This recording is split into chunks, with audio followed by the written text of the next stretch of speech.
የቀድሞ የእስልምና ጉዳዮች ምክር ቤት ፕሬዝዳንት ተቀዳሚ ሙፍቲ ሀጂ ዑመር እንድሪስ በጠና መታመማቸውን ከቤተሰቦቻቸው ሰምተናል። ዛሬ የትግራይ ኃይላት አባላት ለሶስተኛ ቀን በአራት አቅጣጫ መንገዶችን ዘግተው ነበር ሲባል ተገልጿል።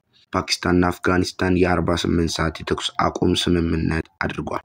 ለሰዓቱ አንገብጋቢና አስቸኳይ የሆኑ ሰበር ዜናዎችን ይዘን መጥተናል። ወደ ዜና እንገባለን። ዜናውን ከመጀመራችሁ በፊት ቪዲዮአችን ከተመቻችሁ ላይክ በማድረግ እንዲሁም ሰብስክራይብ በማድረግ የምንለቀው ቪዲዮ ቶሎ እንዲደርሳችሁ የደወል ምልክቷንም በመጫን ወደ ዜናው እንገባለን።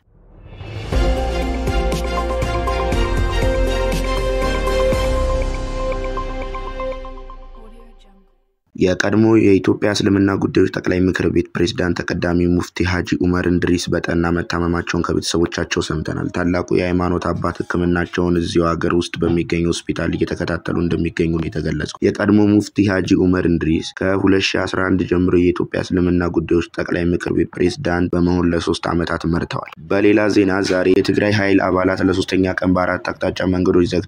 ሁለቱም መንገዶች ከምስራቃዊና ደቡባዊ ዞን ወደ መቀሌ ከተማው የሚወስዱ ነው። ከከተማው 35 እና 100 ኪሎ ሜትር ርቀት በአጉላና በመሆኒ የተዘጉ ነበሩ። ሶስተኛው በእንደባጉና ወደ እንዳስላስ ሽሬ ከተማ የሚያስገባ ሲሆን አራተኛው ደግሞ ከአድዋ ወደ አዲግራት በሚወስደው መንገድ ሴሮ የተባለው አካባቢ ነበር። ለግል የሥራ ጉዳይ በመቀሌ በተንቤን በኩል ወደ አክሱም የተጓዙ የቲግቫ ኢትዮጵያ የመቀሌ ቤተሰቦች አባል በአድዋ በኩል ወደ አዲግራት ከተማ ሲጓዙ ሴሮ በሚባለው አካባቢ መንገድ ከተዘጋባቸው ተጓዦች አንድ አባላት የአይን ምልከታ መንገዱን ከጠዋት 2 ሰዓት ተኩል ተዘግቶ ከሰዓት በኋላ 9 ሰዓት ከ40 ነው የተከፈተው። የአካባቢው አስተዳደር መንገዱን የዘጉትን የትግራይ ኃይላት አባላትን ለማነጋገር ጥረት ቢያደርግም በክልሉ ፕሬዝዳንት ለተላከ አመራር ካልሆነ ለሚዲያም ይሁን ለአካባቢው አስተዳደር ቃላችንን ለመስጠት ፈቃደኛ አይደለንም በማለት ከልክሏል። በዚሁ ቃላቸው ጸንተው በግራና በቀኝ የተጓዙ መኪኖችን በማቆም በርካታ ተጓዦች ከእንግልት ተዳርገው ቆይተዋል። ከቀኑ 9 ሰዓት ከ40 መንገዱ እንዲከፈት ተደርጓል።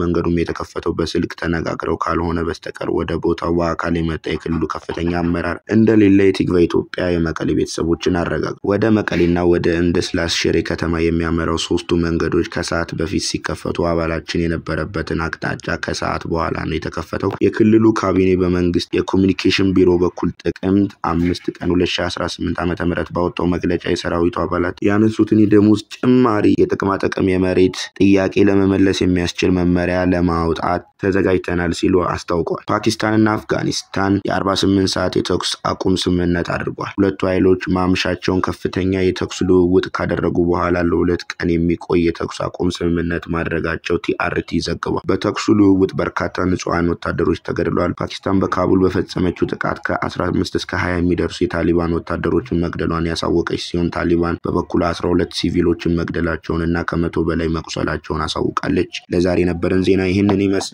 ውድ አድማጭ ተመልካቾቻችን ሰብስክራይብ አድርጉ፣ ላይክ አድርጉ፣ ቪዲዮአችንን ተከታተሉ። ይህንን ስለምታደርጉ እናመሰግናለን። መልካሙን ቸሩን ሁሉ እየተመኘንላችሁ እስከ ነገ መልካም ነገ። እንደነዚህ አጫጭርና እውነተኛ ዜናዎችን ከፈለጋችሁ ላይክ አድርጉ። እስከ ነገ መልካም ነገ።